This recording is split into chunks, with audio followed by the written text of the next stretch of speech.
All right, and we are live. Hello, guys. Is anybody here? I'm trying to find how I can get to see us right now. I'm gonna figure out. There we are. There we go. Okay, Hello, hold on.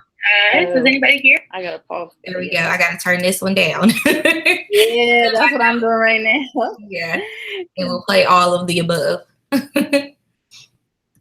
All right, looks like we got some people showing up and they're coming in, getting those notifications. Guess we'll give that like a hot minute, a hot second. Yeah, they're here. Oh, yep, they're coming. Let me. Yep. Hey, everybody. All righty. Yep, they're coming. They're tweaking on in. Hit the like button. Let me know you guys are here. And one thing we usually do, go on Instagram and tell everybody that we are live.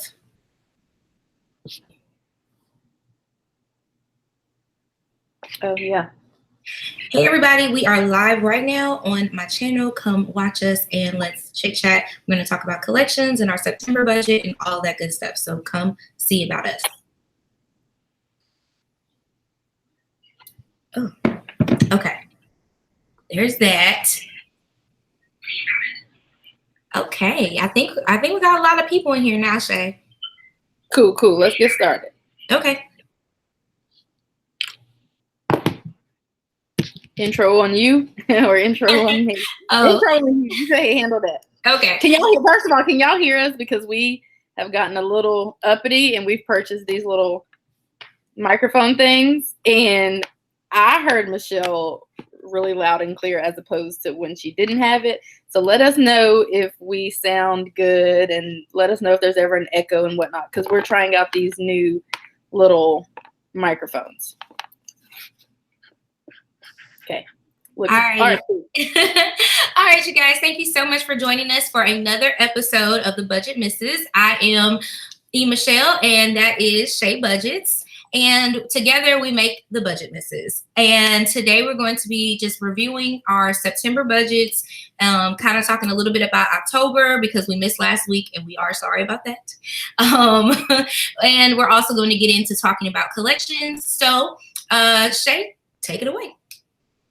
I'm taking it away. Okay, so we thought that we would start off today by doing what we were supposed to do in last week whenever we missed that due to technical difficulties. And so I thought that we would kind of just talk about how September went for us as far as like the household budgets, also like business related things, because as you guys know, we're kind of into the online business passive income wave that we like that. So we talk a lot all day, every day, basically about continuing to grow our channels and finding new sources of income, passive income, especially, and all of that. So I can say, I'm flipping to my budget. So this is my budget planner.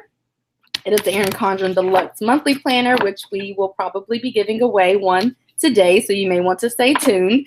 So I'm just looking at September, and I'm assuming, I just assume people know who we are. But if you do not know, I'm actually married, and I will be married 2 years next month. And so I don't just budget by myself. I also budget with my husband.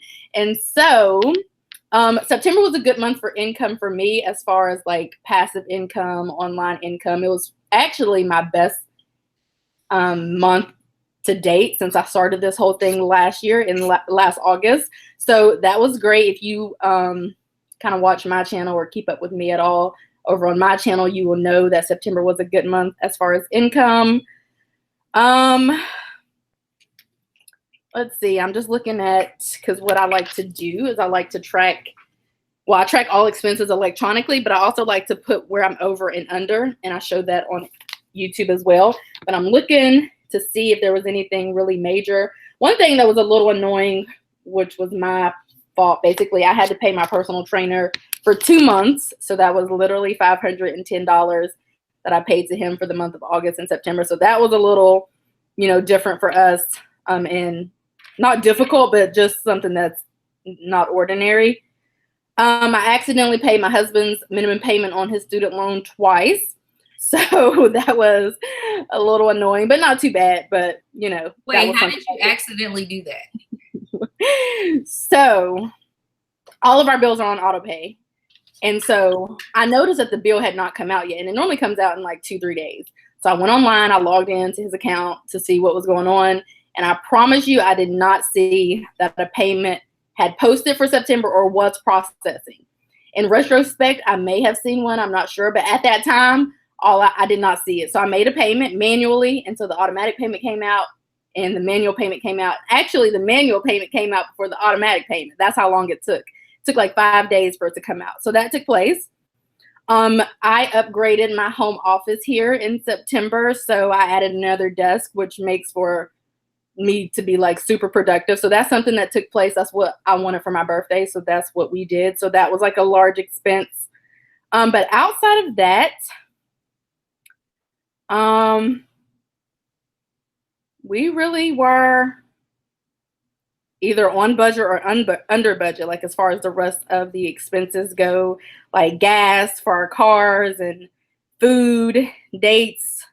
Oh, miscellaneous. My husband got a speeding ticket in September, so there was that. Also, we had to do our car tags or whatever, because in Georgia we do it like before our birthday, so it's due before our birthday. So we both had birthdays in September, so we had to do that. And also, I had to get a little bit of work done on my car. So miscellaneous was crazy, but outside of that, I don't think we did like any like reckless spending, maybe some reckless driving, but like as far as spending goes, I don't think we did like any reckless spending or anything like that. Even though on paper it looks a little crazy, I was still pretty like proud of us as far as, especially during our birthday month, keeping our spending like under wraps. So I had a good month. September was a great month for us. What about you? I say my September was okay. It was just okay. I made the highest that I've ever made in August for YouTube. So that means it came in September, which was really great. I was really happy about that. But there were just some other things that happened that I planned for, and it did take all the money that I thought it was going to take and then some.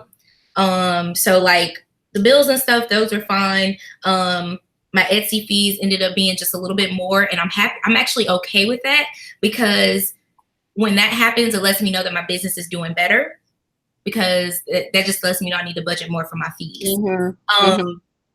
I didn't really cancel anything. I paid my student loans. Those are still annoying. But I did get that to be a little bit, what was I going to say? I got it down. So like I had to recertify for my student loan again. So it went down like $5. But every dollar counts out here in the streets. Okay. So I'm excited about the little $5 change. And so they haven't reset me back up for that repayment plan. So I have to get back on that, because I had them break it up into 2 payments a month. And I really prefer that option than to have it all coming out of one paycheck.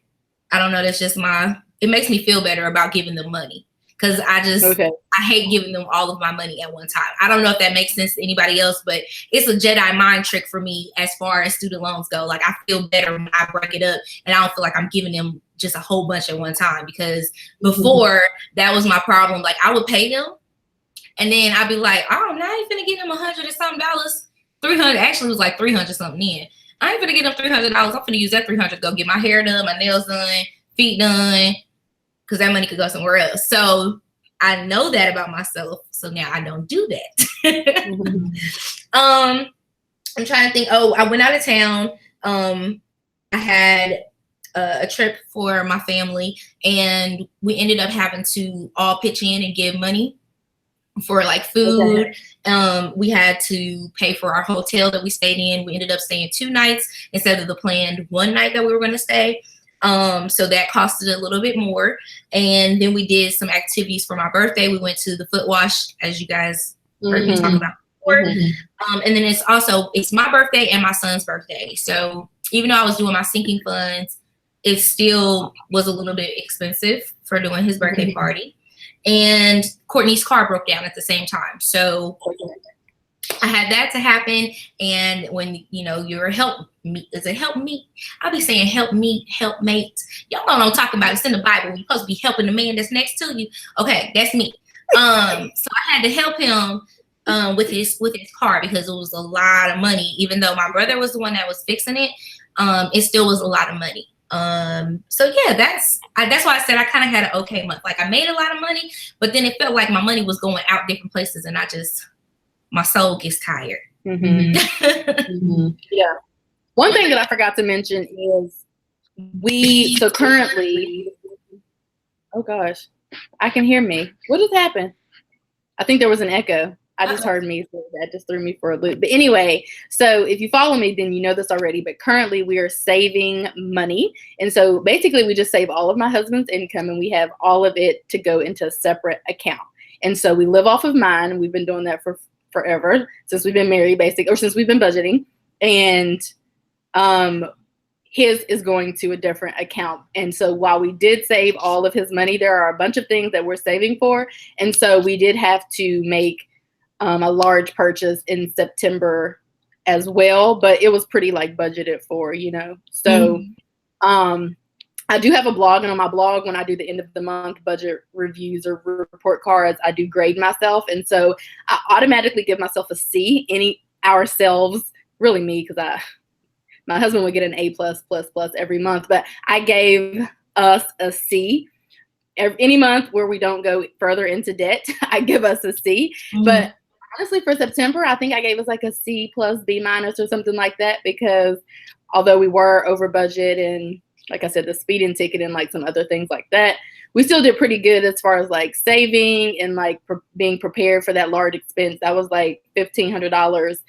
And just being able to cover those things in cash. And so, I mean, obviously, most of the people who are watching here, I'm sure, are well aware of what we're both about. So I'm pretty sure they know what we have going on here. But so anyway, that was a good month for us. And while we're not really like actively paying down my husband's student loans, we did make an additional debt payment due to my accident. So if you have questions, by the way, you guys, we will get to those.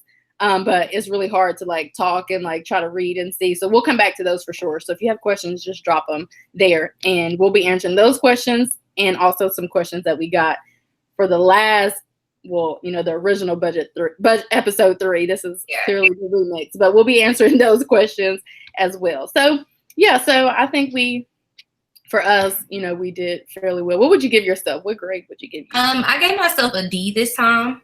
A D? I gave myself a D because I felt like I could have done better.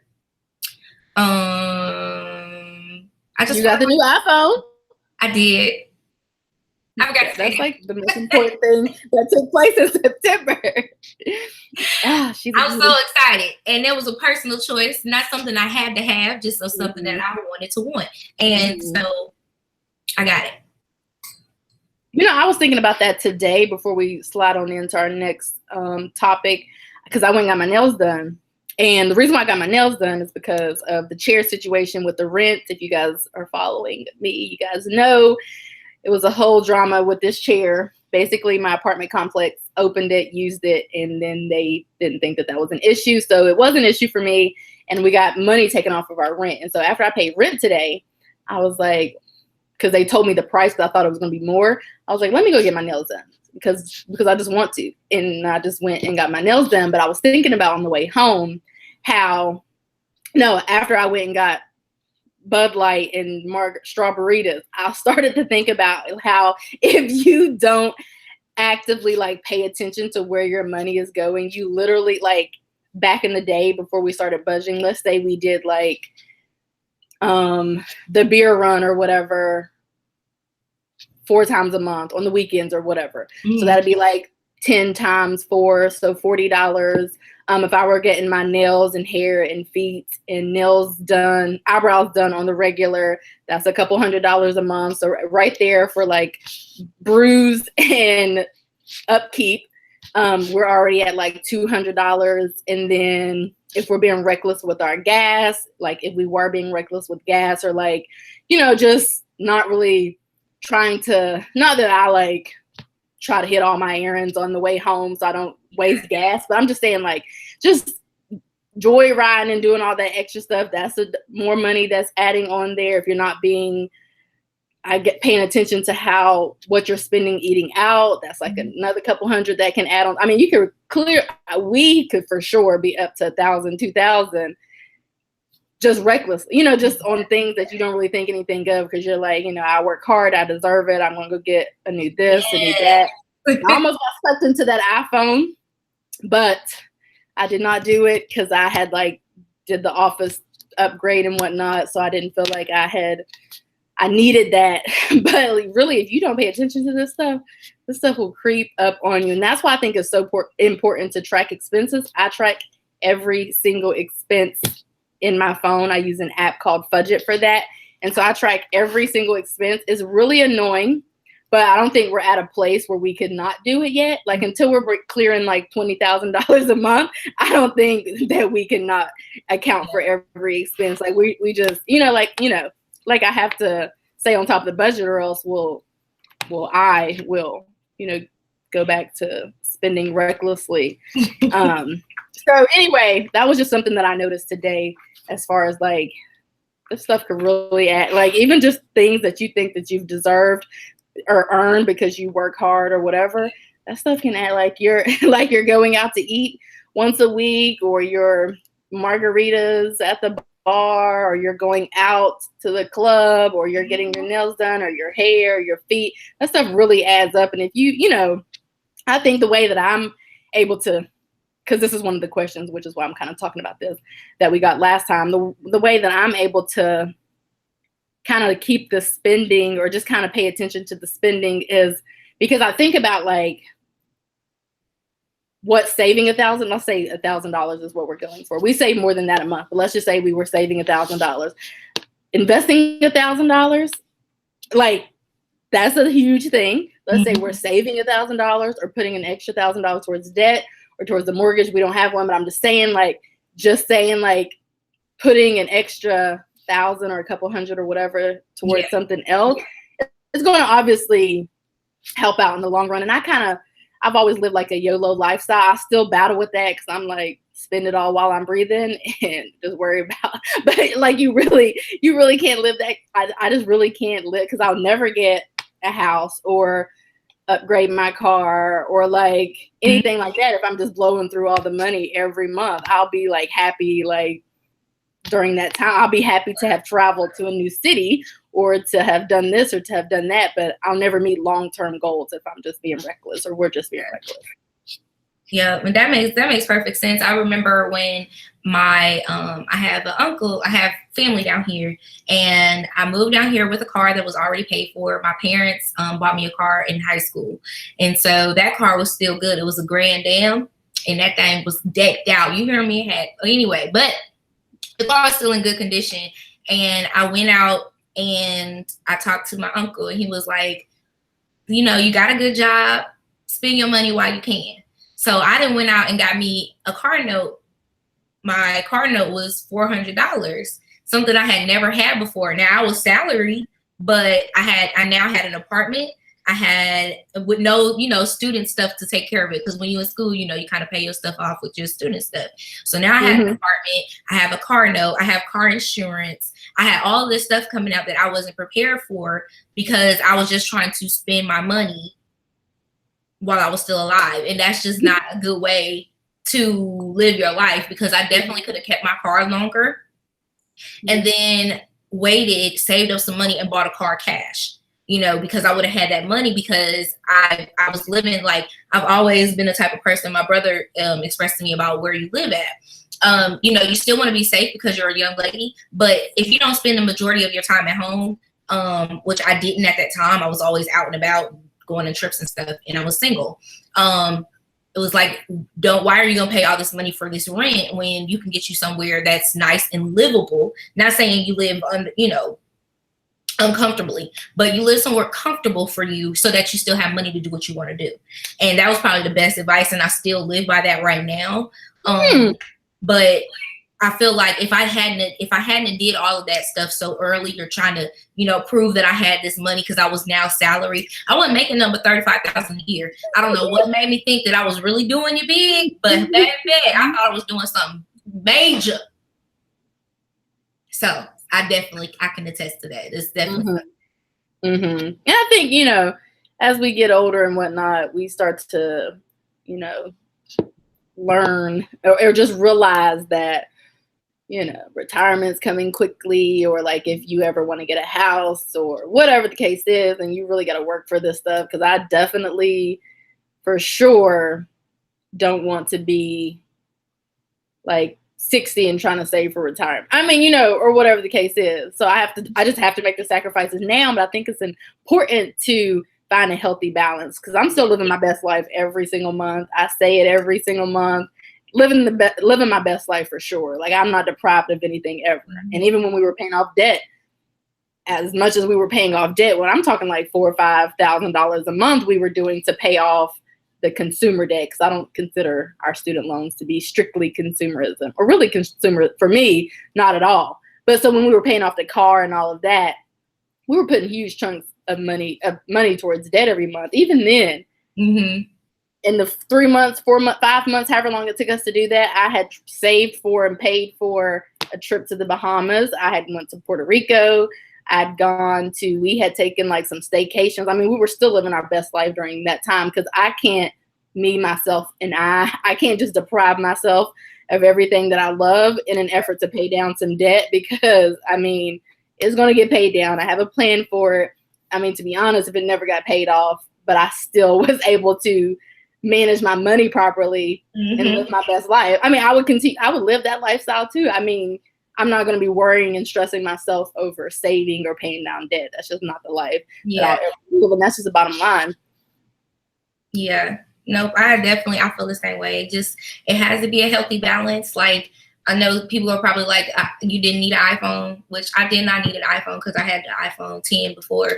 But this is one of those things that I like, so I made sure that I got what I wanted to have, and now I'm okay with what I spent. Like, I don't have any regrets about it. I think that's when you're okay, is when you don't have any regrets about what you're doing with your money, because it becomes, for me, I was beginning to get anxiety when I stopped living my best life to do all of the things that I was doing as far as with managing my money.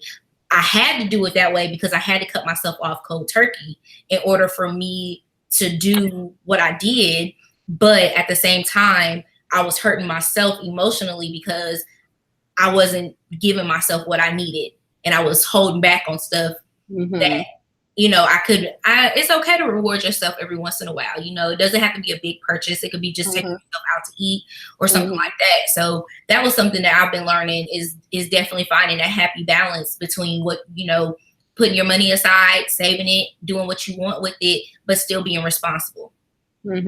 I think that's what it comes down to. And I think a lot of people, I mean, honestly, like, for example, I always say this when we were paying off our credit cards, because we had $6,000 worth of credit card debt, which we thought was massive. But I soon learned that some other people, I had 3,000, he had 3,000 coming into the marriage. And so we thought that we were like basically had a whole bunch, which 6,000 isn't a lot of money. But, I've learned that, that the average household debt in America is like 16,000 or something crazy like that.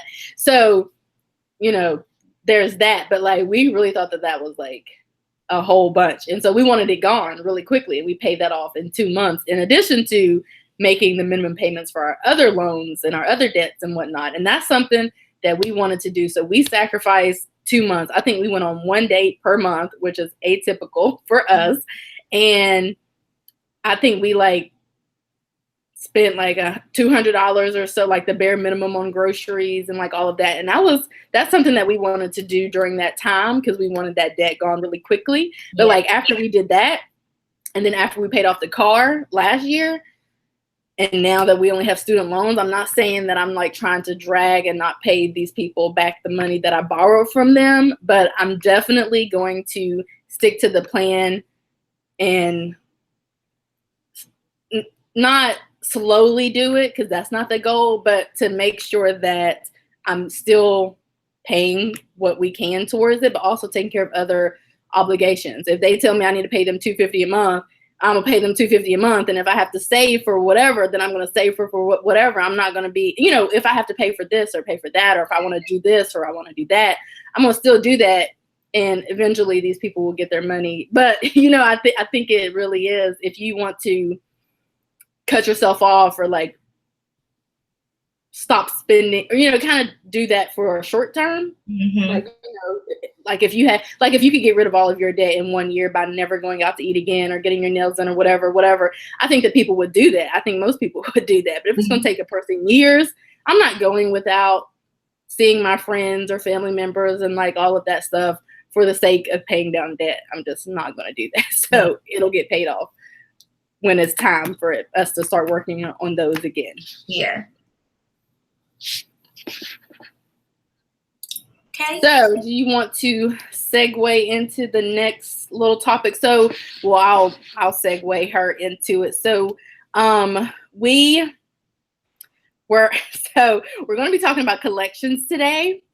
We're probably not the best fit for it, but we do want to talk, kind of just open it up and kind of talk about our experiences with it. We did have someone that was going to come and speak about that. That's why we're talking about it. So we're not, I just want to preface this chat by saying someone was coming to speak about this and they no longer can participate. So we thought that we would just continue to talk about it and kind of just open the floor up and just kind of talk about our experiences with it. Because I feel like not a lot of people talk about it, and I don't really have a lot of experience with it, but Michelle recently had an experience. So we were just going to kind of talk about what we did know about it. Yeah.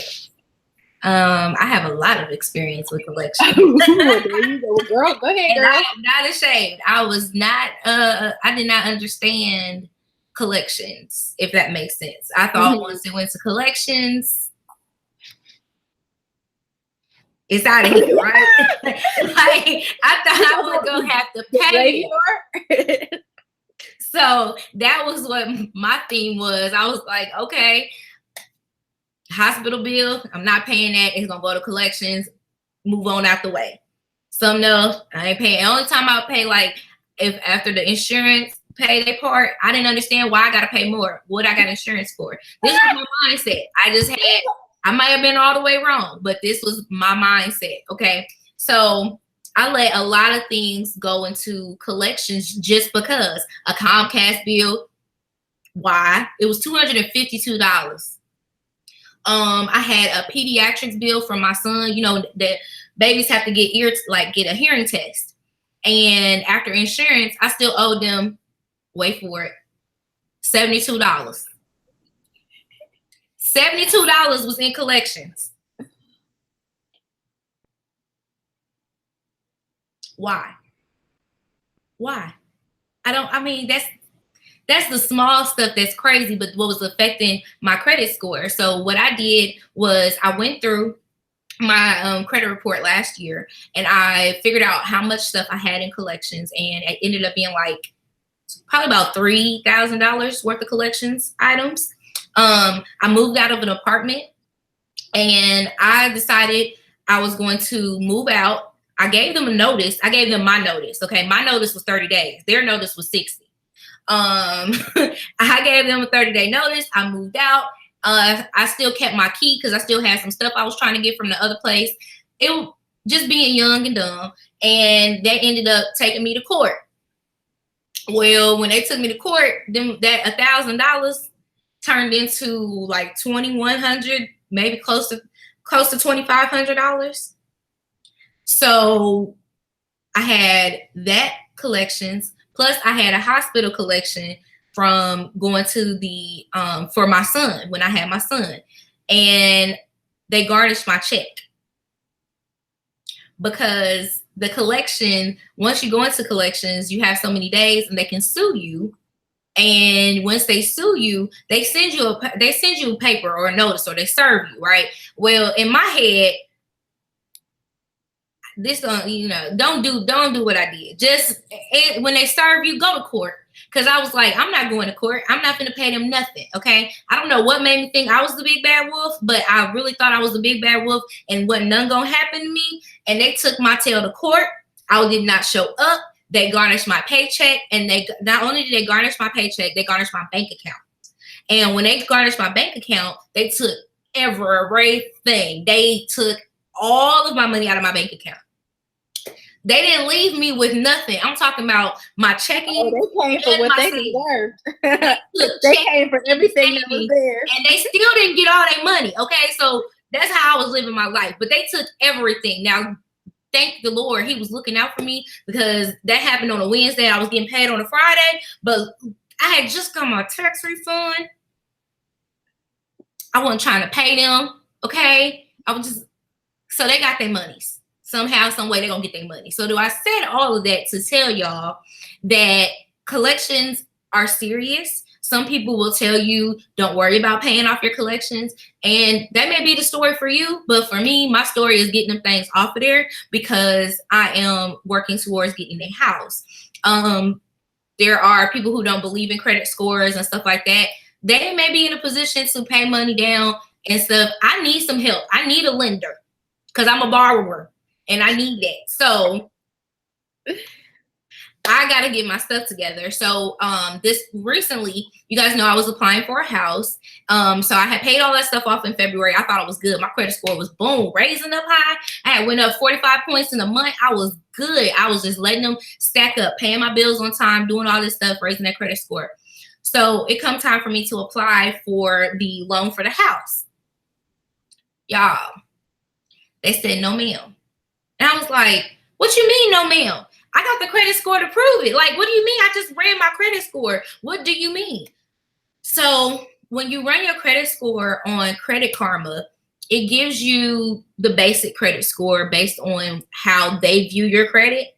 But when you go to apply for a mortgage, the FICO score, the way they put it together is a lot different. So I was in the 600s with Credit Karma, and it runs, I think Credit Karma does Equifax and, yeah, they do Equifax and TransUnion, but they didn't do Experian. So I wasn't getting my Experian one, but I wasn't worried about that, because like I said, they were in the 600s. I was like, if that one's low, it's still going to average out to be around the same. So long story short, they said, no, I couldn't get it. And then we looked at the credit report that they ran. Lo and behold, there was a collection on there. The way that it happened was collection agencies sell collections. I don't know if people know that or not, but like that's how they end up moving. Yeah. Okay, so they sell collections. So like if I had a collection with somebody and I ain't paying it, they ain't getting no work out of me. They're gonna sell it to somebody else and try to get that person to do it. Well, once they do that, maybe the person before wasn't reporting to your credit. This company does. And that's what happened with me. So this company over here now, they now report to the credit bureau. So that's why that one showed up on my credit score as it hadn't been before. So I called them and I asked them what I should do, like what I could do. And they were like, well, it's $1,500. I was like, I don't have $1,500 to give to you, ma'am. What else can I do? So she was like, well, the most they'll take is it has to be 80% of the payment. So I was like, okay. So we did the math and it came out to be $1,100. And I got to shout right now, because I don't mind telling y'all, I made $1,100 on YouTube the month of August to pay me in September, which meant that in September, when I found out, I was able to pay that money directly. So I didn't spend my YouTube check or nothing like that on anything crazy. I literally, God blessed me to have that amount of money that I wouldn't have to take from my savings, that I could still keep that over there so it can still look good. And then I was able to just pay that right on off. So I did negotiate a collection, and you guys know when you negotiate a collection, that means you have to add that amount that you didn't pay as income to your taxes. So I'm gonna say that again, because I might have confused somebody, because I know it can get confusing. when you do a settlement, you have to take that income, take that amount that you did not pay from your settlement. So if your settlement was $1,100, but your original amount was $1,500, you have to add that $400 to your ending of the year income because you didn't pay your debt back. Make sense? Makes sense? That's kind of how that works with like some student loan forgiveness, some of them. Some student loan forgiveness programs and such, they work like that. If they forgive $30,000, you got to count it as income and be prepared to pay for that in April 15th or whatever. Exactly. It counts as income. I kind of learned that with my dad because my dad retired and he took some of his pension out when I was in school. And he used it to pay, like we paid off our cars. We paid off, like they paid off a bunch of stuff to just, so they would be straight, so they would be whatever.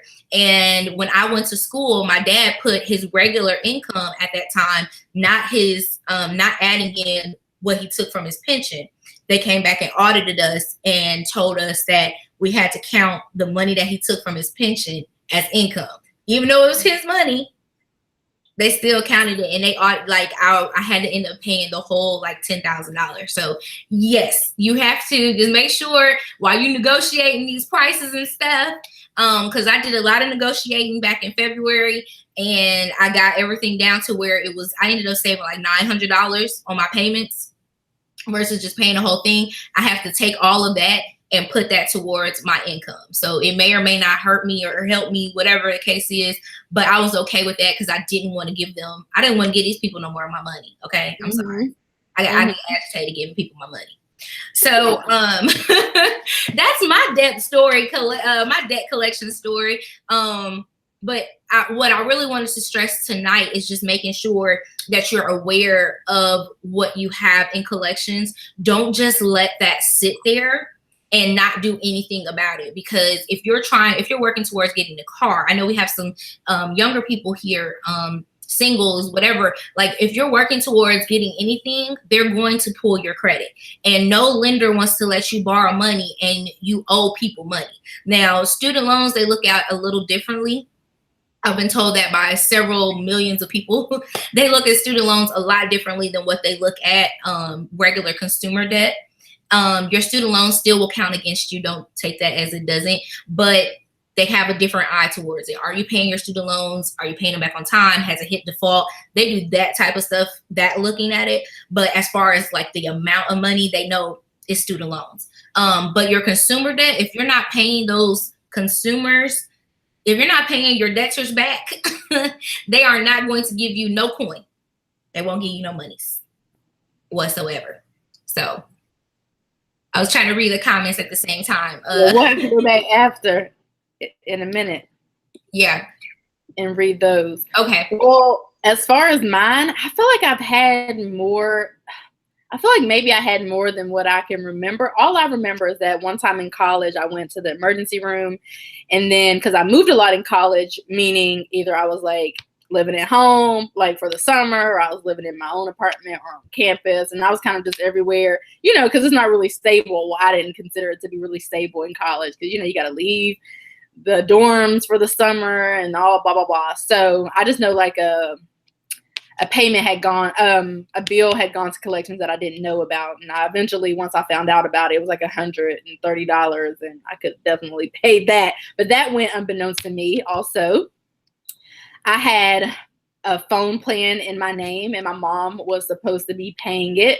I don't know what happened. Maybe when she got sick, like 4 years ago or whatever, maybe then that's when she stopped paying it. Anyway, I think that went to collections, or did it not go to collections because I paid it off before then? I feel like maybe that went to collections. Either way, that was like, I remember it being like $600 that I had to pay.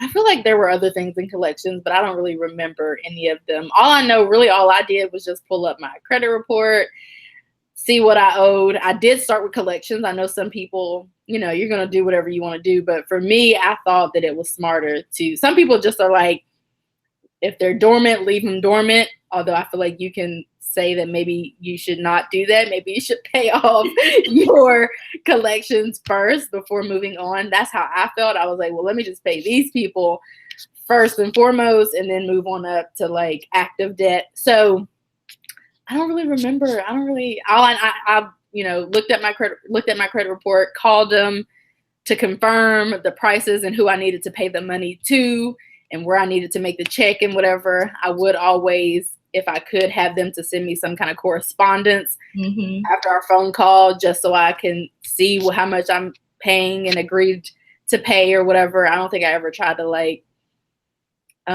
negotiate it or whatever and just paid the money back. So that's pretty much all of the experience that I have. One slipped in there and that I can remember, and then the other one was basically due to my mom. But I don't really remember.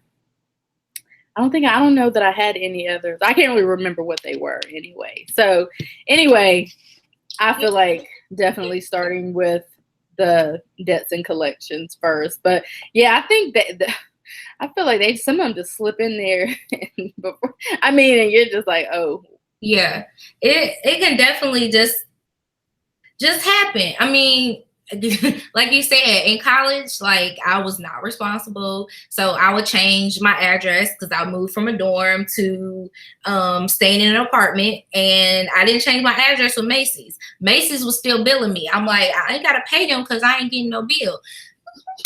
Ma'am, you weren't getting the bill because you ain't give them your address. So when the lady called me, I got an attitude with her. Like, I don't know why you calling me because I ain't been getting no bill. And she was like, well, did you used to live at this place? And I was like, yeah. She was like, and do you no longer live there?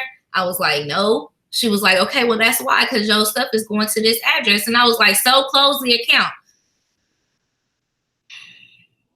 You can't close the account and still owe money. Mm-hmm.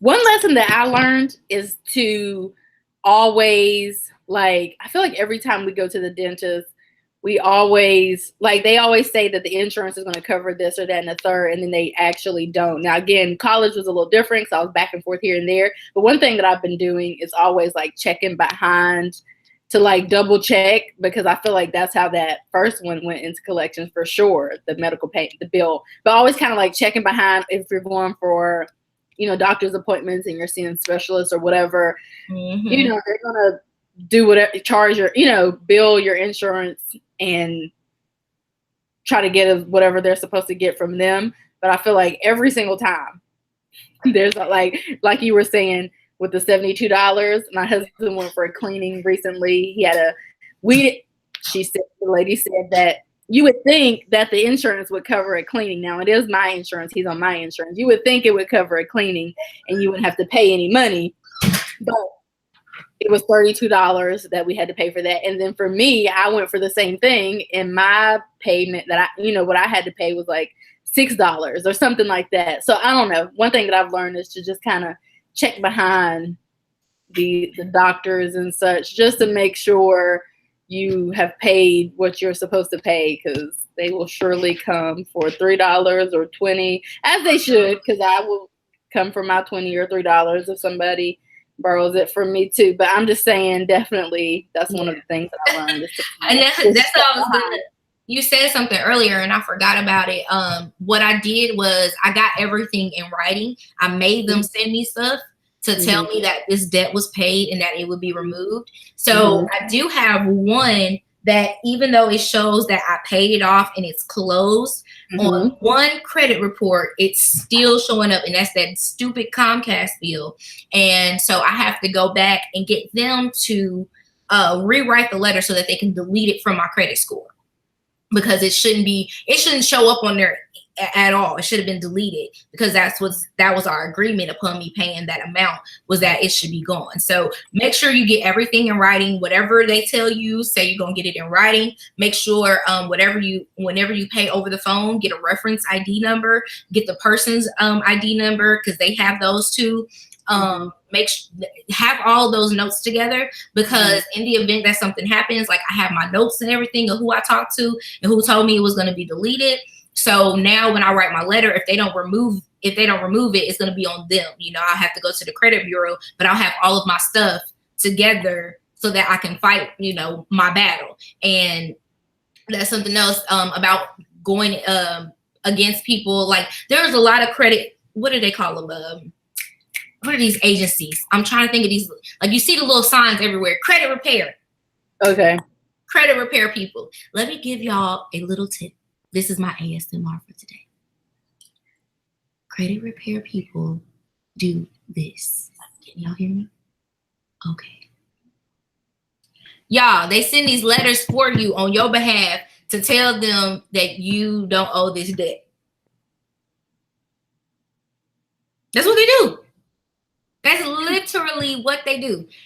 I had a guy try to charge me $300 to send a letter on my behalf. I know how to type. Okay? I don't need nobody to type up a letter for me. So when I found that out, I let him go through his whole spiel. And he told me it was going to take me 3 to 6 months. You mean to tell me you can't repair my credit tomorrow? No. If you can't repair my credit by the time I'm trying to do what I'm trying to do, I don't have no time for that. So if y'all watching this right now, I'm just telling y'all the truth. I listened to his whole thing and I took notes on everything he said.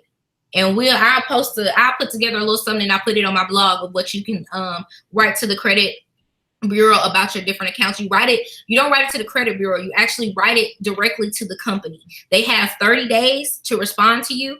And if they don't respond within that 30 days, then you can send that to the credit bureau and tell them to take it off of your credit report. It's a little bit of a process, but versus paying somebody $300, $400. Matter of fact, his charge was $500, Shay. He was trying to charge me $500 and was giving me a deal.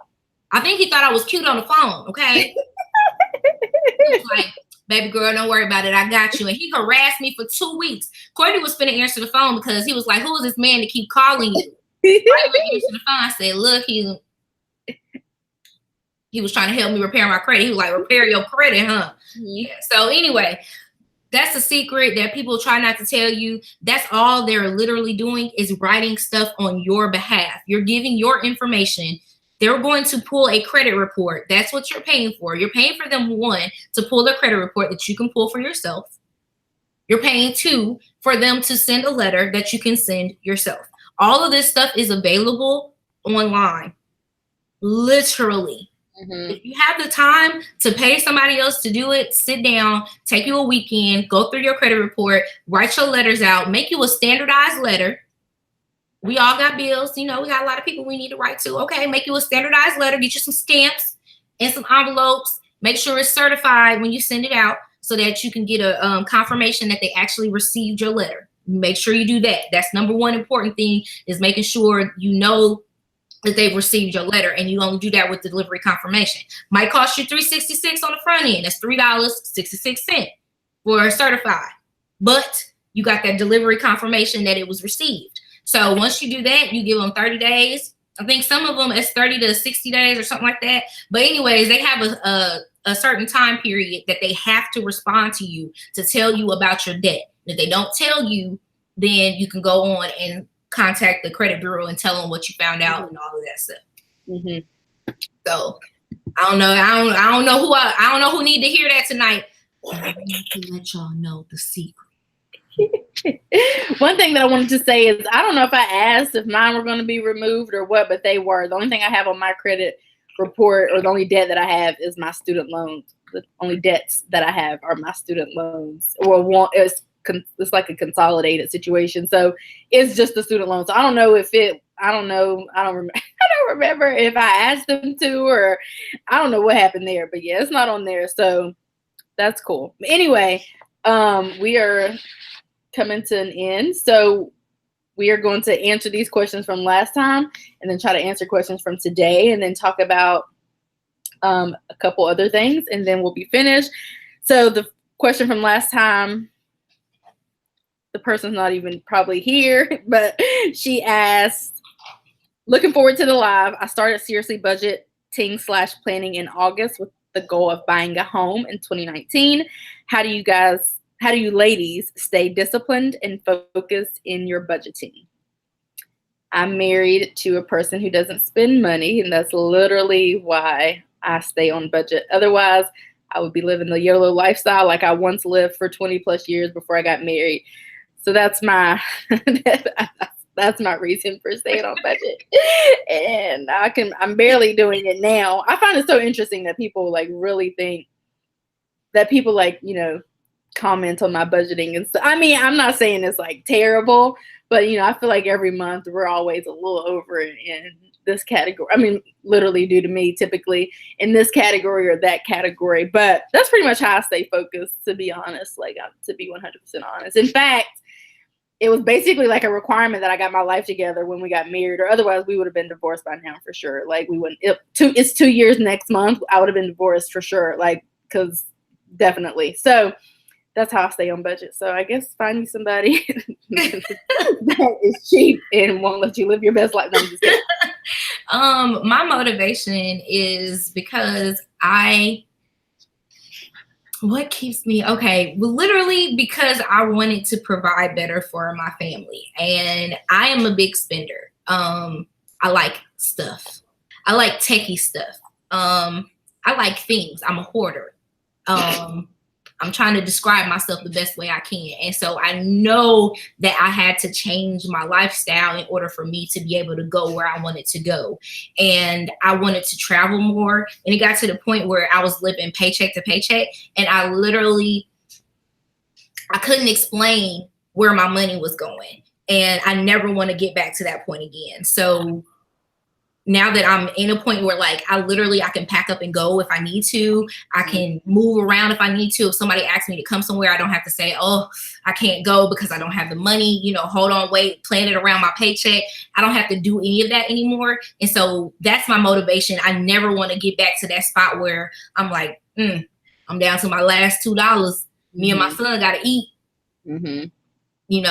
This milk finna taste real good, I guess. I don't ever want to get back to that point again. So that's what keeps me motivated. I think too, once you start, if it's paying down, once you start, I think that you will find the motivation. Like once you get a couple thousand in your savings, or once you start eliminating credit cards or whatever, once you kind of get in there and see what life can be like if you stop spending money recklessly, I think that that'll be all of the motivation that most people need just to start, kind of to get started and get that rolling. Yeah. This is a long question. I don't need, we'll save that for last. How do you stay focused and gazelle intense, as Dave would say, Dave Ramsey? How do you track your spending? Is it just cash or cash and debit? Because I know most people track the debit spending with their bank's mobile app. I'm not gazelle intense. I track my spending using the Fudget app and my husband's spending. He doesn't really spend, but if he does spend, I can just check the debit, the account, or he'll text me if he gets cash or uses cash or whatever. And it's mainly debit. Like so far this month, I mean, I know it's only the 5th, but we've only used debit. So what's really cool is because I only track the money that's in our main checking account. And so literally at this very moment, I can show you my Fudget app and how much money it says that we have left, and it'll match up perfectly. In fact, it's going to be $20 short because Michelle actually sent me $20 through Apple Pay, and that's where the other $20 is. So the Fudget app will be $20 more than the actual checking account because of the $20 that's in Apple Pay that I don't know how to use it. I don't know how to get the money there. So it's just going to be there for a rainy day, I guess, because I don't know how to get it. So first of all, can I defend myself? I gotta scoot closer. She told me she accept Apple Pay. Okay, that's why I said I know it's gonna get lost in the sauce. PayPal. All I can do Cash App and Venmo. I know what those two are now. That's how I pay my trainer, through Venmo now as of like last month. But yeah, so that's how I track the spending. I know the person isn't on here, so I guess I can continue on to. Well, she might be. Beauty by Niecy. I feel like Beauty by Niecy. Beauty by Niecy is here. She's right there. And then she asked another question in the beginning. Did you all get discouraged if you had a bad month? No, I still don't get discouraged because I'm not going to stress myself out or care that much or beat myself up about not having a good month financially, because I don't care that much about money to let it ruin my mood or my vibe. So no. And where let's say you were totally off budget or didn't stick where, let's say, you were totally off budget or didn't stick to your budget at all? Yeah, I still wouldn't beat myself up about it or care. What about you? I'm not gazelle intense. I'm not. I don't think I'll ever be gazelle intense until I'm like at that finish line, like close to where I can see me about to be finished. At this point, I feel like if I was in gazelle intense, I probably would be somewhere scratching like this. That's not okay. I want you to get the gazelle intense next August when that iPhone about to come out. You know what? I will. Maybe not. But what was the other questions? I forgot. How do you track spending? Is it cash or debit? Okay. I track my spending basically. I have a PayPal debit card that I use to pay my bills. And then I have my cash. And honestly, do you know they are giving? I'm totally butting in. Do you know that they are giving cash back immediately now? What? PayPal debit card. Since when? And then, I promise you, because they normally do it at the end of the month. Right. The other day, Amazon, only thing I paid for cash back was $12.99 for Amazon. I got 13 cents cash back literally like the next day. So I guess I'm assuming they're giving it immediately, which I can get behind that. But anyway. Oh, I'm here for that. If y'all don't know, PayPal offers a debit card, and the debit card has a 1% cash back on it. Yes, Lord. So make sure you use that because you can use it to pay your bills. You can use it, like I use it for everything on Amazon. It can't be PIN based. You can't make it. You can't use your PIN. You have to run it as a credit. And that's all. It's a small finesse. That's all you got to do. And that's really, really it. So that's how I track that spending. My cash spending, to be honest, I don't track that anymore.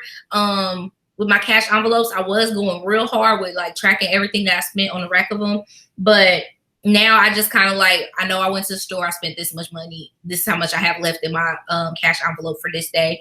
I mean, for this time, and then that's pretty much it. So not really. You really don't have to do it with cash envelope. That's like the right. That's like the a gazelle intent. Oh, go ahead. Oh no, it gives me a chance to when I first started, it gave me a chance to see where I was spending that the most and what I was doing with my money the most. And now that I've kind of gotten that under control, I'm pretty good with my cash envelopes now. So, and I think gazelle intents real quickly, I'm just going to answer that.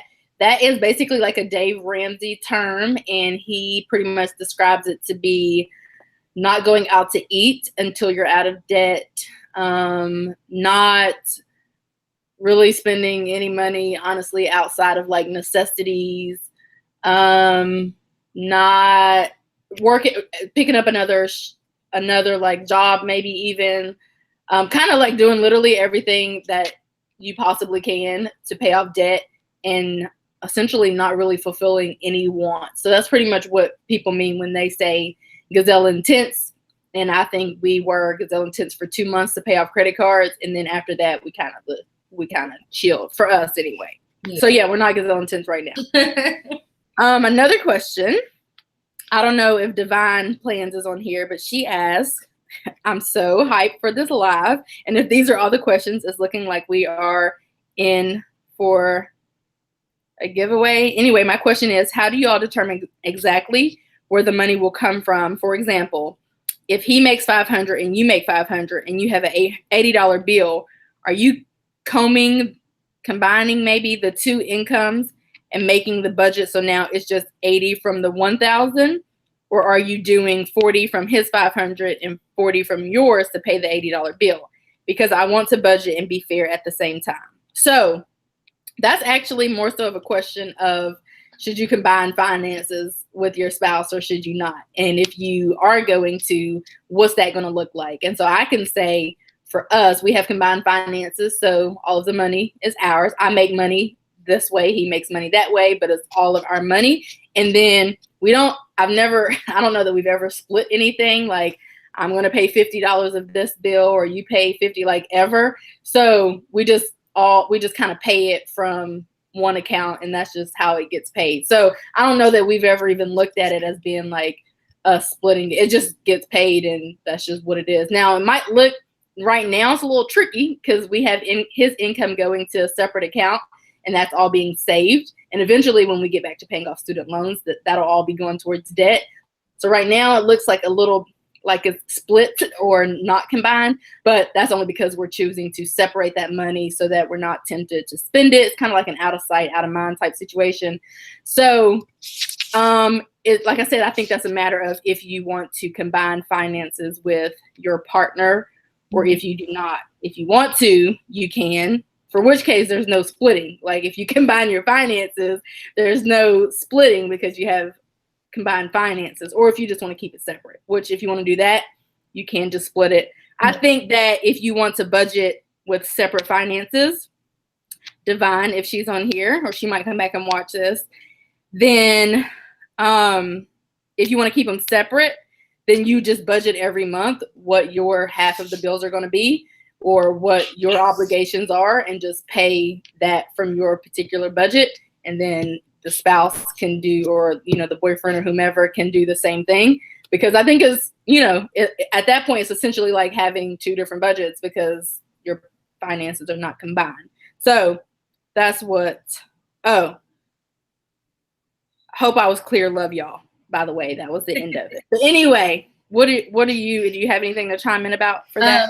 I know me and Courtney are different. I thought he was in here. He was just right here. We're a different type of people.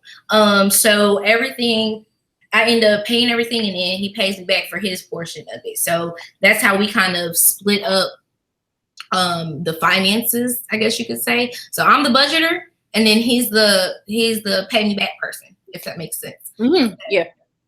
That's how we work it, and it works for us. It may not work for everybody else, but it works for us.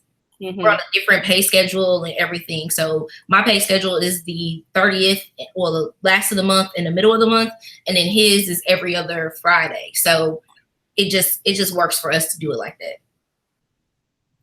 Yeah. The next one is from Tawan. I feel like I'm just like, yeah, moving on. but the next one is from Tawan, and she says, I don't know what the first part of this is supposed to be, but I'm just going to read it how it reads. Shay, I know you, I think, shared precisely that your husband is more of the saver. I have set up our tentative budget for October, and my hubby is giving me the side eye about which cars to pay off first, maybe cards. What, if any, advice would you have to give that will get him to see the big picture? Oh, I get what that question is about. I think it's important to set financial goals with your spouse, because I don't really know how combined finances are separate, how you're really going to start budgeting or get anywhere if you don't have like defined goals and you don't have an end goal in mind. So like if you want to buy a house and you need $30,000 within the next 2 years to meet that goal, then I mean that's the roadmap that you have to take. That pretty much tells you how much you're going to have to, if you divide it up by 24 months or whatever, that tells you how much money you're going to need to save every month, or how much he's going to have to save or you're going to have to save in order for you guys to get the house. So I think that figuring out what your goals are, if you don't have any financial goals, then maybe you should like figure out some. I know some people just don't have any financial goals because they're not at that place where they care that much about, maybe owning a home or getting a new car or retiring with $3 million, or, maybe they're not at that place yet. But I think you have to start by figuring out what you would want for your future, mm-hmm. especially financially. And then you can kind of map out how you're going to get there from there. Mm-hmm. What do you think? I agree. Okay. Question. I had just started budgeting this month. I never really looked at spending, debt, savings, really anything. About a week ago, I looked at every debt we had and made a plan to start paying it off. Some debts that will take longer, house/car, I don't worry about too much, but we have 3 bank credit cards and 3 store credit cards. Interesting, because we had 6 credit cards. Here's my dilemma question. All 3 store cards have different interests, April, June, October. One has a low balance, $300, but one of the credit cards also has deferred interest, April, but has a very high balance, $6,000. What would you guys recommend to do? Pay the $300 full, pay more towards the $6,000. My husband and I were really irresponsible when he was approved for that card. I recommend paying off the lowest one first, only because to me that makes the most sense. I know a lot of people might want to start with the highest interest rate, but for me, I just think like getting rid of that debt, boom, boom, boom, boom, boom. Kind of like when I started with collections with, those few debts, and then moved on to credit cards and whatever else was next. That kind of just made sense for me or for us. And I think that's how we really got to it, because we were like, oh, that's paid off. That's paid off. What's next? Instead of trying to pay off, an amount that might take 4 months for some people to pay off a $6,000 credit card debt or whatever, but it may be much easier to pay off a $300 one. So get rid of that, get rid of the interest rate, get rid of the minimum payment, get rid of whoever might be trying to call to collect their money, just get rid of it and then move on to the next one. So that's how I think of it. The snowball method is essentially what I'm trying to say. Yep. Okay, next one is looking forward to the, we already did that. Oh wait, there's one more, isn't there? Wait, maybe I answered them all. Oh, I think I answered them all. So we answered all of those questions. So I don't know if we're gonna go back. What time do you have to be at your next? I'm okay. I'm okay right now. You're okay right now? Just let me know when the cutoff is. Oh, we missed some. They go away. So we have to start. Did yours go away? No. Mine's still here. I'm gonna start at the bottom. I mean, some of the questions went away. I'm gonna start at the bottom and go up. Oh, I got one. This was one earlier. So what would you do in a situation where your personal information was stolen and accounts were open in your name, but you didn't open them? That's what my collection accounts are. And that's from Amanda. Amanda, are you still here? If you're still here, I hope you're still here. So I definitely would be trying to dispute those. Dispute as me. I'm not paying nothing I didn't do. That's period. Yeah, I'm not giving up any money. I don't care what they say. They're gonna have to take me to court. It wasn't me. I didn't sign my name. Y'all gonna have to pick this signature up. We're gonna have a handwriter person in here. If I did not sign for it, it didn't come from my IP address. It did not come from nowhere close to me. If it came from Hong Kong, I don't care where it came from. I did not do it. It's not mine. So nah, I'm not paying. And I think that's what ID theft is insurance. We have every single insurance that you could possibly have in life, but we've never had anything happen like that. But I think that's what ID theft insurance is for. And honestly, that is so cheap, literally like $100 a year or something like that. Mm-hmm. So for those who don't have it, maybe consider getting it. But I think that would cover all of that. Yeah. But for me, I would be disputing with whomever I needed to dispute with, because I'm not paying money that I don't owe. Right. I already pay money to these student loan people, and I'm not paying anybody else outside of them. My husband, the money will come out within my fiance and I have essentially have sex. You see any questions? Yeah, there was another one I'm reading back through here. Someone asked, it was a good question about, and I think Nisi wrote it. If you have the debit, if you have a business or whatever, you definitely need the PayPal debit card while you're looking for it. I'm just was sharing that. Oh, okay. How long did it take you to get to the point where you weren't living paycheck to paycheck? That was one of the questions that I got. And that was a good one. For me, living paycheck to paycheck, it literally took me to budget 1 month. It took me to really pay attention to my finances. That's it. Because I wasn't paying attention to them before. I would get paid. I would pay my bills. I'm always very good about paying my current, like my 4 walls, always been taken care of. My car, I did used to let that one just be like, okay, I got a little month, a grace period. I pay them when I can. And you can put it on the back of your loan. That's what I always knew. So I ain't never let it get past 1 month of being behind, but I made sure I'm my 4 walls. Yeah. So it literally just took it takes you sitting down and getting serious about your money and managing your money. And once you do that, like, it didn't take me any time at all to really not live paycheck to paycheck anymore, because it wasn't like I wasn't paying my bills before. Mm-hmm. So for those who like, maybe you're struggling to pay your bills and maybe you're behind in some stuff,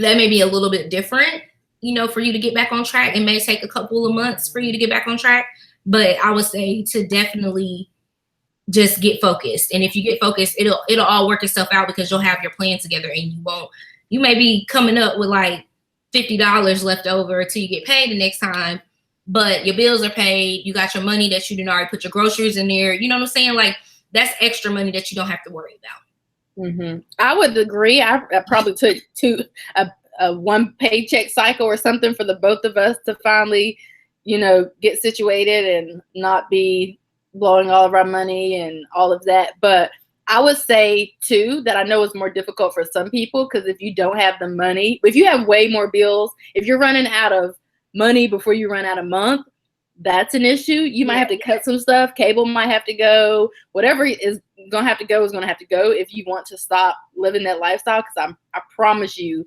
the air is cleaner and crisper when you have a little money in the bank, and when you don't have people calling you asking for their money, and you're not trying to figure out stressing over finances. I promise you. But I think that if you've cut all that you can cut, you might have to get another job, or if you have a spouse, they might have to pick up another job. I mean, because if you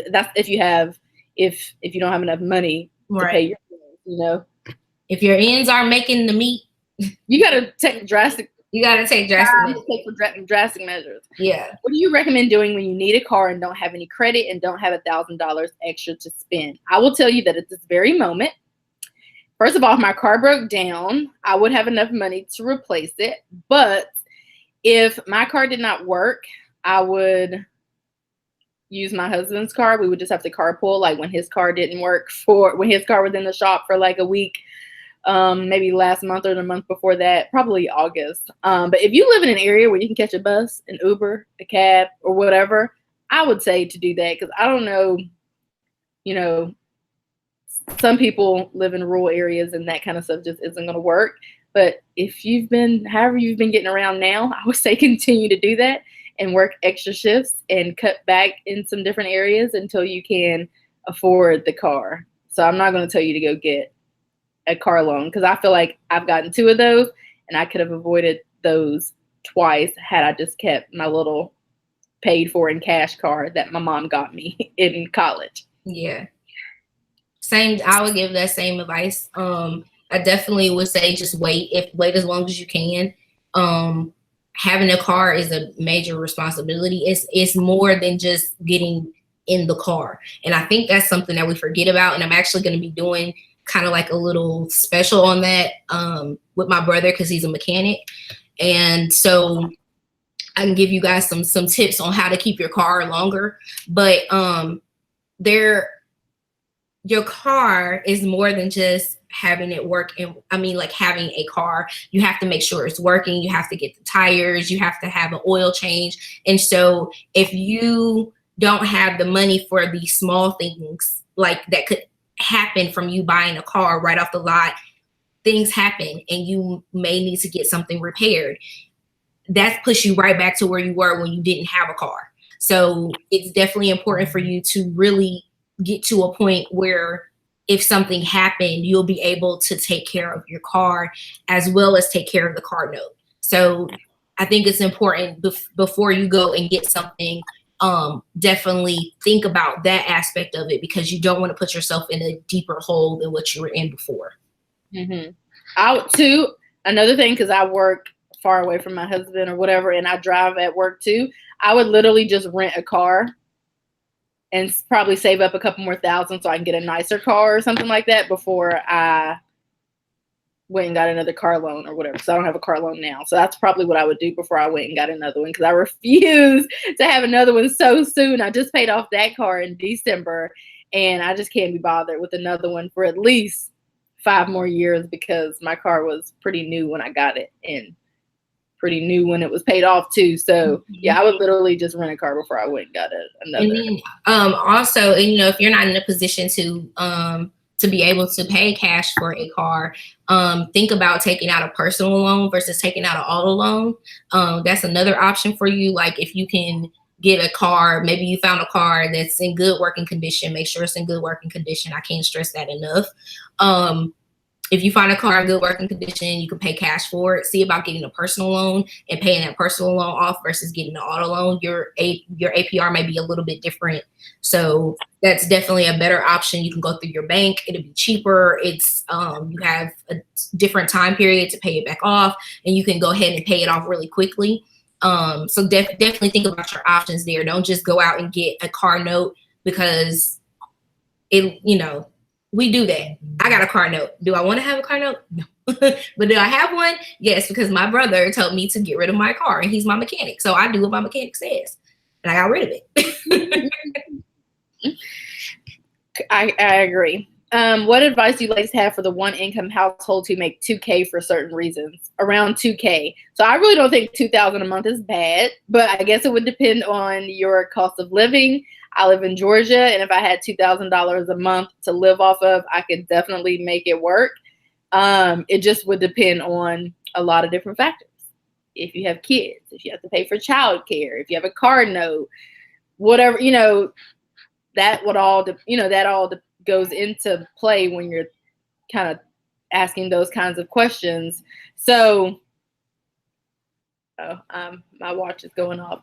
So anyway, what was I saying? Oh yeah, I guess it would depend on what area you're in and the factors that play into your budget. Mm-hmm. But I definitely think that for me, because that's the only thing I can talk about, I could live off of $2,000 a month easily. I just wouldn't be living my best life probably because I would just be paying bills and all of that. I definitely wouldn't be, upgrading my office because I feel like it, or getting a new Apple Watch because I want to, or getting a new computer because I feel like it, that kind of thing. But I don't think $2,000 a month is bad. It just depends. You must have seen me. I'm over here shaking my head. No, ma'am. No, ma'am, Pam. I can't do it. I'm not even gonna sit here and lie to y'all. I can't do it. That just stressed my soul out just thinking about it. So I'd be over here trying. But that's like less than one of your checks. Yeah, whatever. That's what I'm saying. So I would be living my non-life, like not a best life, not a half of a life. I'd be living a non-life, baby. I wouldn't have nothing, honey. I don't know. No, I cannot do it. I would definitely have to pick me up 2 to 3 more jobs just to be able to live.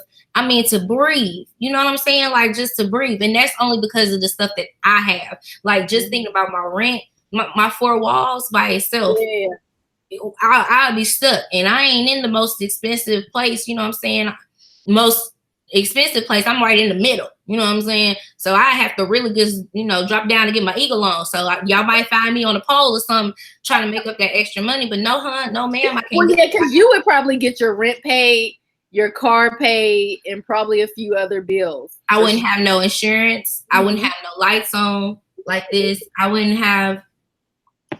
See, I could pay my rent with half of that, or with $570 of that, and then cable and internet. Well, cable would have to go. I'd keep my internet. Well, if I don't have an online, if I'm not doing online stuff, I don't need internet probably. But a couple things might have to go so I can live comfortably. But yeah, I can get by off of $2,000 a month here. Yeah, for sure. But both of us could definitely, because I'm looking at the budget, and I did a video about that. I can tell you right now. Yeah, you did a mock budget. I'll tell you what I can come up with. Wow, there's another question. $570 for rent, $200 for my electricity. I'm gonna see how far I would get in October. $86 for our phones. I wouldn't be going to the personal trainer. I could probably still swing the gym. I could still swing our life insurance. Student loans may not get their money. Yeah, we can still live because everything else is just, everything past the student loans is business expenses, our allowances, donations / gifts, hair, gas. I do need to put gas in there. Food, toiletries. Yeah, we could live off of $200 a month. We just wouldn't be going anywhere, and I would look worse than what I look now, and I wouldn't be able to buy any planners or anything like that. But we could live off of $200. I mean, $2,000 a month. We would just be not leaving the house for any reason. I think one more question. Maybe I could live. I just wouldn't. Y'all wouldn't see me anymore. Because I would have to get rid of some stuff because I'm already at $17.58 and I ain't bought nan grocery. You have to go to the food pantry. But other than that, you'll be fine. Salvation Army got food? No, ma'am. I'm not too above that. I'm not saying that. Come too far to go back now. I done came too far to fall back down now. I can't do it. I'm telling you, I'll be picking up 3 or 4 jobs. I would be really struggling because we like to eat out. Yeah. I think we had like 2 questions or so. I know y'all want us to stay on here all night, but I have to go get more serious about paying my bills. I wish I could help. What advice you ladies have for one income? Over the last couple months, paying, yes, ma'am. I'm just looking for anything with a question mark at the end, so hopefully I'm not scrolling by people. How many places do you ladies track your budgets? Is it important to track in one place for a few? I actually track in an app, and that's only because it does the math for me. I'm not in the business of doing things that all of these high-tech devices can do for me. So I can put in the numbers, and it can tell me how much money I still have left to budget, or, if I'm over budget, as I'm doing like my budget, not expense tracking, it does all that for me. So I'm not really in the business of tracking, doing math manually when I have a phone and computer and all this other stuff to do it for me. So I track it there. And then, of course, we track it in our budget. So technically twice. That's only because I'm lazy. I could totally, I guess, do this math as I'm setting up the budget planner, but I'm not doing that. That just sounds like, and plus I like doing it in the app because it can kind of show me, I can kind of just move it from month to month. So I can bring in the old October budget for November, or like the original October budget for November, and just tweak it, and it saves me time. So that's why I do that. But mainly I ditch that after like the 26th of the previous month, because that's when I use that to set up the new budget. And then I just use this. So essentially I track it in one place, but I have it in 2 places. What about you? I only have it in my budget planner. See? I never got down with the app because I'm not as disciplined. So I would start something and then I'd be like, oh man, I forgot to put it in there for 3 days ago. And then I just be like, never mind. So that's not me. I have to do it immediately. Yeah. Gas station, when the gas is filling up, because I only fill up my tank. I never put because I don't like putting gas in my car. So I always have to fill it up, because that means I only have to put gas in my car 4 times a month. So while my car is filling up, I go ahead and open it up. And then when it stops, I just punch and put gas. Then I just punch in the numbers. And then when I get home from a day of spending like today, I just look at the bank account and add in everything. And I just keep up with it every day, because otherwise it will be annoying trying to keep up with it. So I do it every day.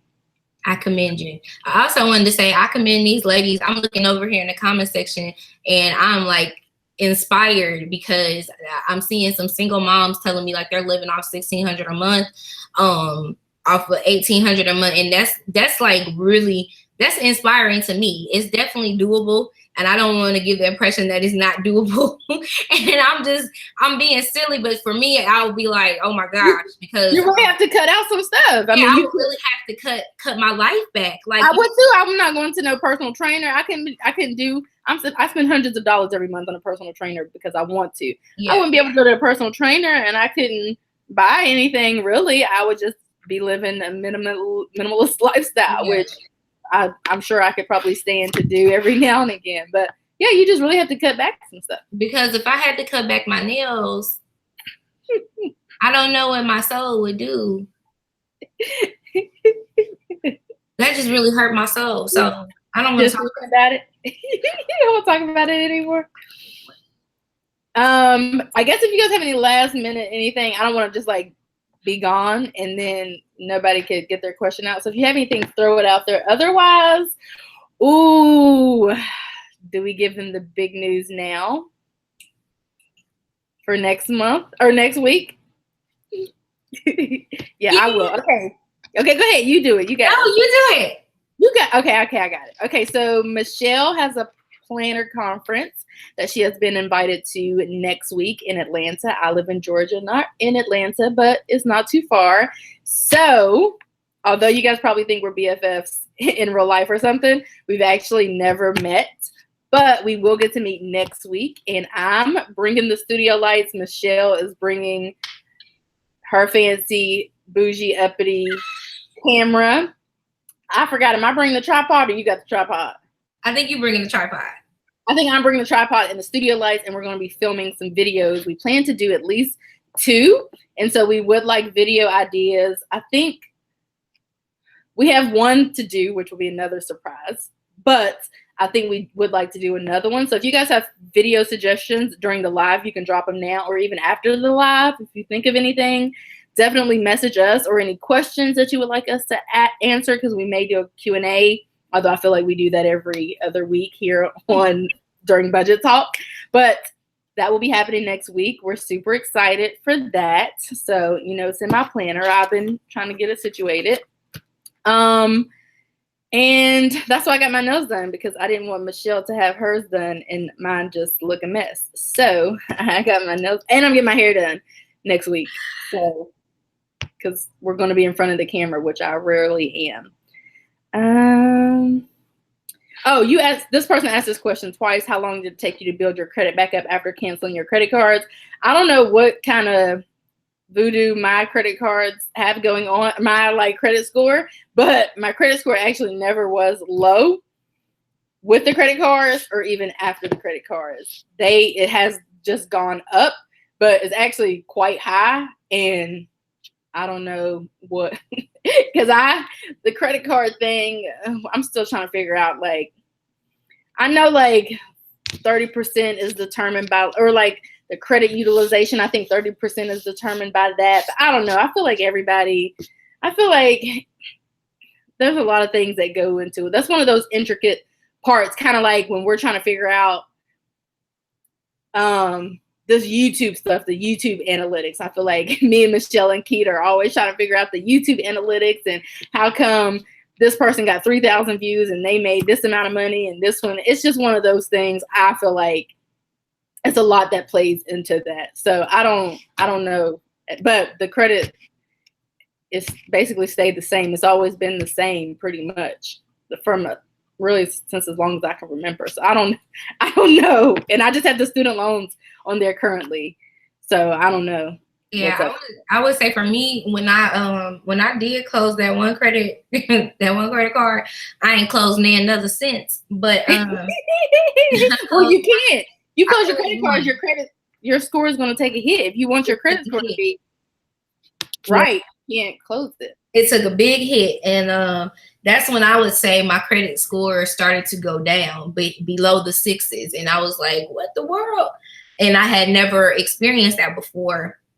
So it took me probably about a year to get it raised back up, because I didn't have anything else going on. You know what I mean? Like, I didn't have any other credit cards. Mm-hmm. And at the time, my student loans hadn't fallen into there yet either. So there was nothing else to help balance things out or to show that I was paying more money at that time. So it took me about a year to get it raised up back to the 600s. Mm-hmm. Yes, it is the BWWPC. Yeah, conference that Michelle is going to. I'm not going to the conference. I'm just going to meet her at the tail end of it, and we're going to hang out Saturday, which is basically the tail end. So if you're going, and you probably just thought that I'm going, I'm actually not, but I will be wherever Michelle is going to be Saturday. So if you're anywhere where she is or whatever, if you want to hang out, let us know. Hit me up, slide in the DMs on Instagram, and we can link up. But yeah, I'll just be there for Saturday. Right. Last question. Do you think having one credit card open is important? I don't really think so. Only because for us, like, my husband still has a credit card open. It has a $1,500 credit limit. Well, we have more than that in our bank account at all times. So I don't really see why having that. I don't really see what that credit card is helping us do. Nothing. It has a zero balance. So I don't really find that to be important. I would maybe think, like, with him having it, maybe like if ever there was some real pushback with like trying to rent a car, that we rarely do that, or like trying to get something and we need the credit card, we would use it for that. But we haven't come we haven't had that issue because we don't rent cars. I know some people have trouble with renting cars. Well, we've yet to rent a car since we've been together, probably. Yeah, literally. Or anything like that. But yeah, so I don't really see what the $1,500 credit limit is really going to do for us. Although I would much prefer it to be at $1,500 than at like $10,000, because I probably would have spent that by now. But yeah, I don't really, for us, the limit is so low that it doesn't really like, it doesn't really matter whether it's there or whether it's not, I guess. I would say, depending on what your situation is and what you're trying to get done, if you're trying to establish your credit, having one card that you actively use and pay off, make sure, I don't know if y'all heard me in the back, use and pay off the card. Okay. If you are actively doing that, that could help build your credit up. And there's some ways you can get around that you can avoid having a card. You can get a secured credit card, and that works just the same as a credit card, but it's your money you're putting on there, and then you just use it and pay it back. And that's a definite way so that you don't have to worry about about the credit card limits and them raising it and stuff like that. This is your money. You just put it somewhere so that you can have it to spend. So I would say it depends on your situation, and definitely if you're responsible enough to keep the cards open, keep them open, because it hurts you if you close them, and it hurts you if you don't have any credit utilization either. So it's basically a lose-lose. So just do what's best. What's the best app for checking your credit? I love CreditWise. I have the Capital One. I used to have a Capital One credit card. So it was closed, but I still have the Capital One app, and it still allows me to check CreditWise, and it shows all of my debts, which is just my student loans, and it shows my credit score, and like if I have any derogatory marks, or like it shows everything. It tells everything. So I like using CreditWise through my Capital One app. Yeah. There's definitely a lot of banks and stuff now that are going to offer you free credit scores with your banking account. I know Chase does it and Bank of America does it. Those are just some of the ones that I use, and Capital One does it as well. So just look into your own personal thing before you have to go out and reach out and touch something else. But I use Credit Karma. I got it for free because I use TurboTax. Oh, so I got it for free like a long time ago, and it never went away. So now I just keep using it for years now. I've had it. So I use Credit Karma to check mine. Also, we have like Wells Fargo. That's one of our banks, and it will allow us to check. Well, it allows me to check mine, even though we have a joint account, I guess, because I'm signed into the account with my social. Anyway, it lets me check my FICO score, and that's through the Wells Fargo. But as far as like checking like the debt and like the whole like the credit history and report, basically, I just use the CreditWise. Two more questions. Well, one said we should do a meetup. I think it's probably too late to do a meetup, but that would have been really fun. I think so, but we didn't really plan for that, so probably not. But the next meet each other. yeah, that's all. Like we got business to tend to, but of the evening we maybe can hang out with some people. Planning question: how long before you were comfortable with your budget planning? I started planning in August, and I keep revising and updating my budget templates. I don't think we're the people to ask for that. I mean, because if any budget planner hits the market, we're probably going to get our hands on it just for the sake of doing it. But to be honest, I have this fancy budget planner, and I could literally probably just do my budget. And this is just a notebook. I could probably do my budget here and be fine. So it doesn't matter. So I don't really know how to answer that question because I'm always changing in and out of things. But I'll guess like I got comfortable with the art of budget planning. Probably, let's say, if we started budgeting in June of last year, probably July, August, maybe like 2 months or so. I was really like situated and figured out how we were budgeting, because that's what it comes down to. Like for me, how we want to budget and how we want to set up the budget, not so much the planning aspect of it. Although I love that, but I think that's what it comes down to for me. I don't know. What about you? That's a tricky question. I would say I probably got comfortable.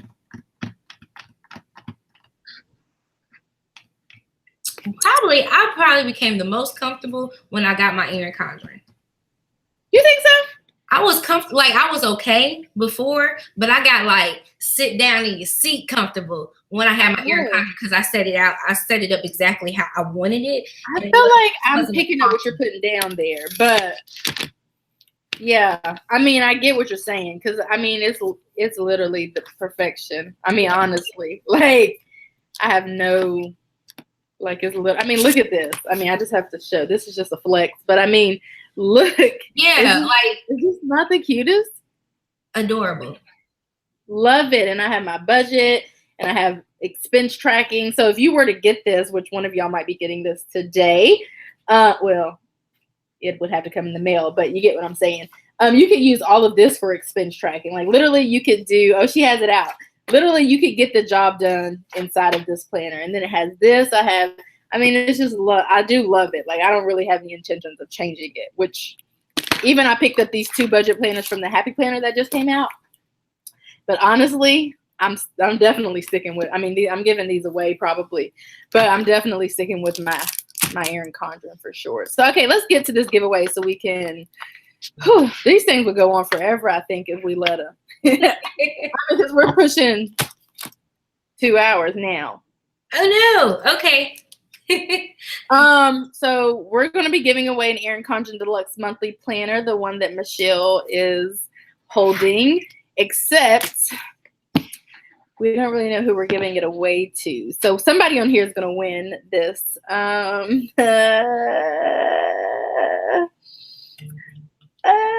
You want to take that, Michelle? Because I feel like... Okay, I got a question. Let's see. Okay. Wait. I feel like you should run the question by me. Okay. Hey, text it to me. Hold on. I'm finna text it, y'all. Oh, I don't even have my phone. That's not my phone. Hold on. Oh, God. The chair. Almost fell out of the chair. Oh, Lord.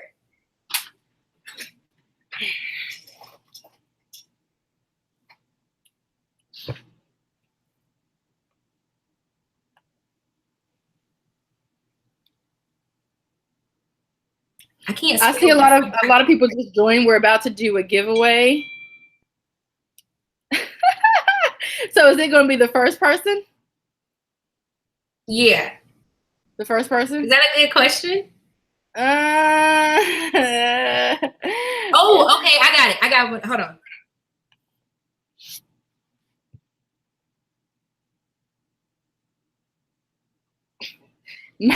My YouTube is lagging. I'm at the part on YouTube where I just almost fell out of my chair. Oh, that's a good question. But is somebody going to do they have to guess the exact amount or around it, like the dollar? I said the number. Oh, boom. Yes. Ask that question, girl. Okay. So for those who've been rocking with us these past hour and a half, I mentioned when we got to talking about collections, I mentioned a total amount that I had paid off for a collection in the month of September. What was that amount? First person to answer wins. And go. Wait, text me what the amount is so I can be on the lookout. Okay. Ding, ding, ding. Denise Fit. Denise Fit won. Who? Denise Fit. See, I don't even see I don't even see. Who, where? Oh, wait, Alexandra, Essence, Denise. Oh, yeah, Denise was first. Denise got it in first. Denise was first, but Essence and Alexandra, you were also, the rest of y'all. Oh, y'all paid attention. I don't even know. I didn't even know that. So y'all really paid attention. They was paying attention. Yes. Get number 2 in case we don't hear from Denise, though. Okay, so Denise, hold on. Denise, I need you to send an email right now and say, this is Denise Fit, and send it to What's my email address? Girl. E.MichelleBeauty. E.MichelleBeauty @gmail.com. And for everyone else who answered, I'm finna set up a code. Give it until in the morning time. But all y'all will, if you're watching right now, I'm gonna give y'all 30% off in my shop for the weekend. You gotta order by the weekend. I ain't letting this code stay up all. Nobody got time for that. And the code gonna be 1100. It'll be active tomorrow. That's gonna be the code, 1100. Okay, so y'all can save 30% in the shop, 1100. Probably in the morning. It'll be active. I might can do it right now. Let me see. I might can do it in a minute, but it'll be definitely active in the morning. So y'all can get some time and sit down and then think about what you want to get, fill your cart up, and then work it out in the morning. Okay.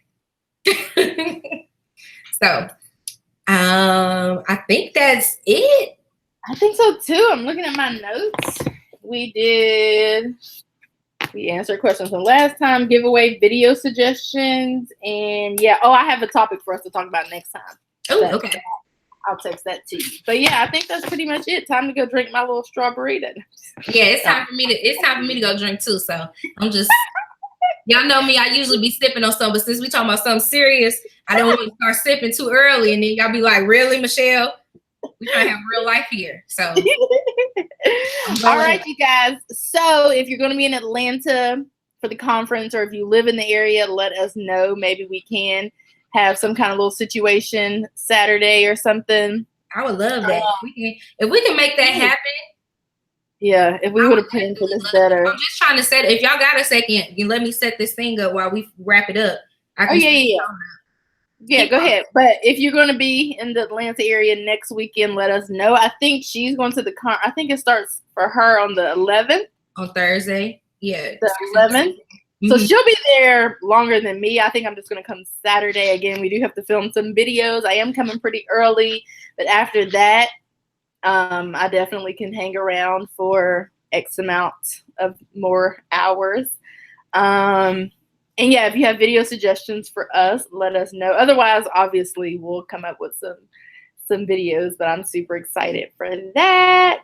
And to get my hair done and look like something or somebody. Yeah, well, melanin. Oh, that's why that's why you said we should. Well, y'all, basically it's on y'all to make it happen because we're going to be there. We're going to be there. We're going to be there. I'm going to be there for sure on Saturday. Y'all just got to slide in the DMs on Instagram and let us know if you're at the conference or where you are. And maybe we can do I think it would be cool. Because I'm working off of her time. Because the conference is still going to be going on Saturday, but it's going to be wrapping up. So I'm working off of her time. So it really would be, that's why I said she would have to set it up. Because I can't be orchestrating her life when she's supposed to be at this conference. First of all, she already orchestrated my life. Let's be clear. I do orchestrate her life. So don't let her fool y'all and got y'all thinking that she don't orchestrate my life. So you're right.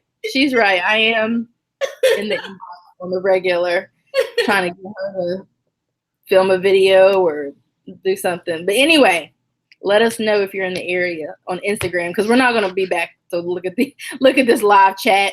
And remember, so let us know on pin giveaway idea.